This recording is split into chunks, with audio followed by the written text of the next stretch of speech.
They hurt you, and then they turned around and acted like you were the one who caused the pain. That's the kind of emotional twist that leaves people confused, frustrated, and questioning their own sanity. And the worst part? It often happens in relationships that are supposed to be built on love, trust, and care. Whether it's a partner, a family member, a friend, or even a colleague. When someone flips the narrative like that, it's called emotional manipulation.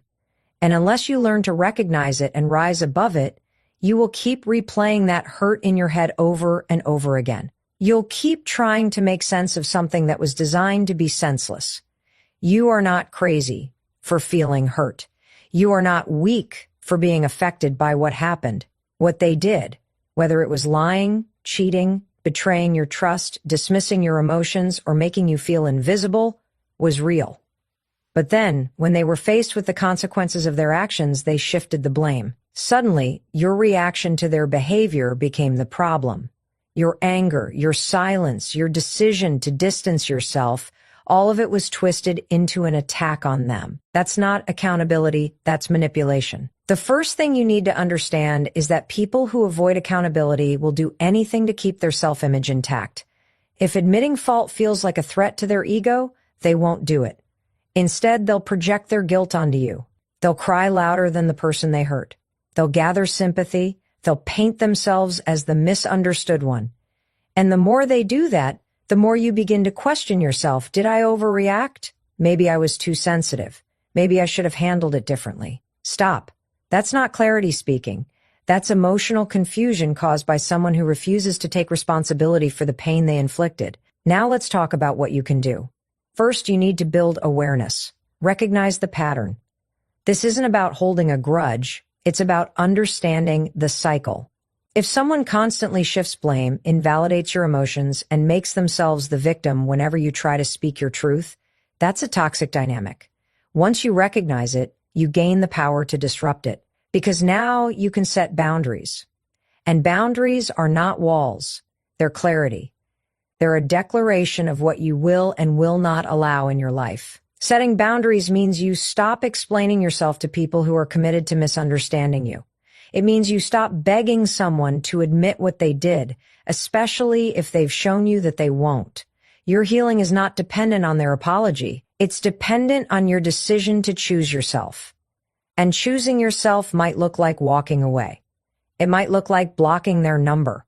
It might look like staying silent when they try to bait you into another argument. That's not weakness. That's power. It's hard to let go of the need to be understood by someone who hurt you. You want them to say, yes, I did this, and I'm sorry. But sometimes that day never comes. And you know what? It doesn't have to. You don't need closure from someone who can't even be honest with themselves. The real closure is what you tell yourself. It's deciding that you don't need their permission to move forward. It's giving yourself the validation that they refuse to give you. The moment you realize that their reaction doesn't define your truth, you become unstoppable. You start trusting your gut again. You start recognizing red flags instead of painting them white. You stop shrinking to make other people comfortable. And you start living in a way that honors your peace, your growth, and your worth. They may never own what they did. They may continue to play the victim in their version of the story. But you get to live free from that manipulation. You get to rise. And here's the truth. The people who truly care about you will never make you feel like you have to beg for understanding. They will never twist your pain into a weapon against you. So let this be a turning point. Let this be the moment you say, no more. No more explaining your hurt to someone who doesn't care to hear it. No more justifying your distance. No more guilt for choosing your peace. Because your story doesn't end with betrayal. It begins with strength. It begins with you. When someone hurts you and then flips the script to make it seem like you're the one who did something wrong, it creates a mental and emotional war inside your head.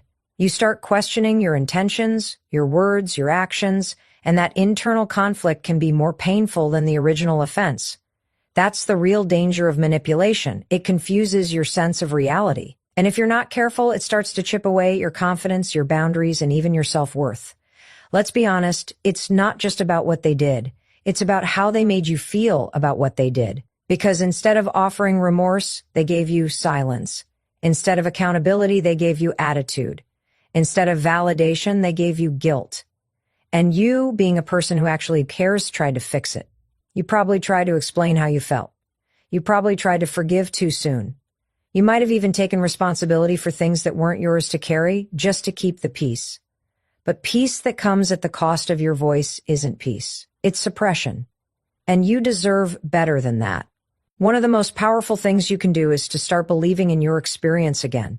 Yes, your experience. That feeling in your gut that told you something was off, trust it. That inner voice that said, this isn't right, listen to it. You're not being dramatic. You're not being too emotional. You are reacting like any human being would when they've been hurt and gaslighted.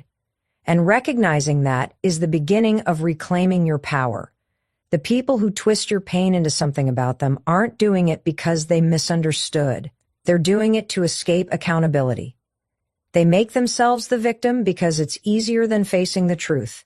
It's easier to say you're too sensitive than to admit I was wrong.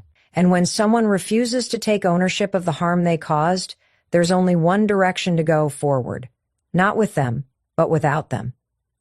You don't need to get them to see your side. That's one of the most exhausting traps. You'll spend hours, days, maybe even years trying to prove that your feelings are valid. You'll write long texts, have circular conversations, replay the arguments in your mind, and in the end, you're still standing in the same spot, only more drained. It's not your job to teach someone how to treat you. It's your job to enforce the standard. And the standard must be, if you hurt me, and I express that, the bare minimum is that you listen, not make it about you.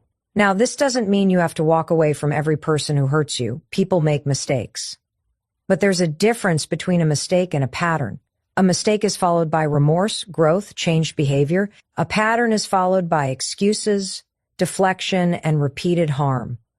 When someone shows you a pattern, believe it. Don't fall in love with their potential. Don't cling to the version of them that you would wish they would become. Love yourself enough to choose reality over illusion. And part of loving yourself is learning how to heal in healthy ways. Healing isn't about pretending you're fine. It's about feeling everything fully and then slowly, one choice at a time, letting go of the narrative that keeps you stuck. Maybe you'll never hear I'm sorry from them. Maybe they'll go on telling their version of the story where you're the villain. That doesn't matter. You don't need the world to know the truth. You need you to know it. And when you do, when you truly accept that what happened wasn't your fault and you stop waiting for validation, you become free. Free people don't beg for closure. Free people don't keep trying to fix people who broke them. Free people learn the lesson, close the chapter, and write a new one where they're no longer a side character in someone else's drama. They are the main character in their own story. So today, I want you to stop trying to make sense of why they did what they did. Start focusing on what you're going to do now. Are you going to keep shrinking to protect their ego? Or are you going to expand, grow, and become the kind of person who knows they are worthy of real love, real respect, and real peace? The choice is yours. And your healing starts the moment you stop explaining your hurt to someone who never intended to understand it. There comes a moment in your life when you have to stop letting people rewrite your reality. When someone hurts you and then acts like you're the one who did something wrong, that's not just manipulation, it's an attack on your truth. And the longer you stay in that situation trying to fix it, the more disconnected you become from yourself. That's the danger. It's not just about the argument or the silent treatment or the blame. It's about what it does to your identity. Because when you're constantly being made to feel like the problem, you start to believe you are. You begin second-guessing your emotions. You start apologizing for things you didn't do. You suppress your needs just to avoid conflict. And slowly, you lose your voice. But I need you to understand something powerful. Your emotions are not a weakness. Your reaction to being hurt is not a character flaw. You are allowed to feel disappointed. You are allowed to be upset. You are allowed to set limits. Because if you keep minimizing your own pain just to keep someone else comfortable, you will lose yourself in the process. People who hurt you and then flip the script know exactly what they're doing. They want control, not connection. They want to win, not understand. And they'll use guilt as a weapon. They'll take your vulnerability and twist it. They'll say you're too much, too needy, too emotional. And when you respond with anger or tears, they'll say, you are the aggressor. But what they're really doing is deflecting. They're avoiding the uncomfortable truth that they caused pain, and rather than take ownership, they rewrite the story where they're the victim. But you don't have to play that game. You don't have to engage in battles that leave you emotionally drained and spiritually empty. You have the right to step back, observe the pattern, and say, no more. You have the right to protect your peace, even if that means disappointing someone who's used to controlling you with emotional confusion. And here's the hard part. Sometimes the person who does this is someone you deeply care about. It's someone you trusted, someone you let in. That's what makes it so painful. But don't let that emotional bond keep you trapped in dysfunction. You can love someone and still decide they're not good for your mental health. You can wish them well and still walk away, because love without respect is not love. And forgiveness doesn't mean access. You can forgive someone for what they did and still decide that they no longer get a seat at your table. Healing starts when you stop needing them to acknowledge what they did. Waiting for an apology from someone who's committed to misunderstanding you is like expecting water from a dry well. You can keep going back hoping this time will be different, but eventually you have to face the truth. They're not going to say it. They're not going to own it. And they might never see it from your perspective. But that doesn't invalidate your experience. That doesn't mean it didn't happen. And it definitely doesn't mean you have to keep carrying the weight of it. So what do? You take your power back, not by fighting them, but by focusing on you. You stop trying to win an argument with someone who has no intention of listening. You redirect that energy inward. You rebuild your confidence. You speak your truth to yourself out loud if you have to. I was hurt. I didn't deserve that. And I don't need their permission to heal. That is how you begin to untangle yourself from their grip. And day by day, you reinforce that truth with action. You surround yourself with people who actually listen. You invest time into things that bring you peace. You choose not to respond to the bait they throw your way. You set boundaries and stick to them, even when it's uncomfortable. And most importantly, you remind yourself every single day that you are not responsible for someone else's refusal to grow. They can spin the story however they want. They can play the victim, they can cry louder, but deep down, you know the truth. And that truth is your power. That truth is your freedom. Let them carry their version of the story if they want. You're not here to correct it. You're here to rise above it. Because your peace, your clarity, your healing, that's the only closure you ever really needed. There's a silence that comes after betrayal that's louder than any argument you've ever had. It's that moment when you realize the person who hurt you isn't coming to fix it. They're not going to admit what they did. In fact, they've already started rewriting the story. And in their version, you're the problem. You're the one who overreacted. You're the one who walked away. You're the one who changed. But they never mention what pushed you to that point. They never talk about the lies, the manipulation, the gaslighting. They skip that part and start the story where they look innocent and you look like the villain. And that right there is what can break you if you let it. Because it's not just the hurt. They stole your voice and twisted it into something unrecognizable. That's why healing from this kind of hurt takes more than time. It takes courage. Courage to face the truth even when it's ugly. Courage to stop explaining yourself to people who don't want to understand. Courage to sit with the pain instead of trying to silence it with false hope. You see, the people who hurt you and then act like they're the ones who've been wronged are banking on one thing, your silence. They're hoping you'll back down, that you'll doubt yourself, that you'll question your reality just enough to let them off the hook. But the minute you stop chasing their acknowledgement, the minute you stop needing them to tell the truth, you become free. You can't heal if you're still waiting for them to validate your pain. That's one of the hardest lessons you'll ever learn. You could spend months, even years, trying to get someone to admit what they did. You could write letters you never send, have imaginary conversations in your head, lose sleep over what you wish you had said. And still, they'll move on like nothing happened. They'll smile in photos, charm new people, tell half-truths that make you look crazy or bitter. But that doesn't mean you are. That just means you're healing from someone who isn't honest enough to face the damage they caused. The turning point is when you stop looking outward for closure and start looking inward for clarity. You ask yourself the real questions. What did I learn from this? What part of me ignored the red flags? What boundaries do I need to strengthen? Who am I when I'm not trying to fix people who refuse to change? These aren't easy questions, but they lead to real answers. And those answers give you back the power you lost in that relationship. You are not what they did to you. You are not the role they cast you in. You are not the version of the story they're telling other people. You are the person who chose to rise, who chose to heal, who chose to walk away even when it hurt. That takes strength. That takes integrity. That takes self-respect. And those are things they can never take from you, no matter how loud they cry, no matter how many people believe their version, no matter how hard they try to paint themselves as the victim. Let them talk, let them post, let them spin the truth. Because the people who really know you, the people who matter, will see through the noise. And more importantly, you will see through it. You'll stop reacting, you'll stop defending yourself. You'll stop feeling the need to prove anything. Because peace becomes more important than being understood by people who don't want to understand. This is your healing. This is your comeback. Not the dramatic kind filled with revenge or petty responses, but the quiet kind. The kind where you get up each day, do the work, take care of your soul, and stop letting the past define your future. The kind of comeback where you stop asking why they did what they did and start asking what a few need to do next. You let go of their version of the story and write your own. One where you're the hero. One where you walk away, not in shame, but in strength. The pain they caused will not be the end of your story. It may have shaped you, but it will not define you. What defines you is how you choose to rise from it. And right now, by choosing to feel, to face, to grow, you're already rising. Keep going. You owe it to yourself to become the version of you that they were never strong enough to handle. There's something incredibly powerful about the moment you stop trying to make someone see what they did to you.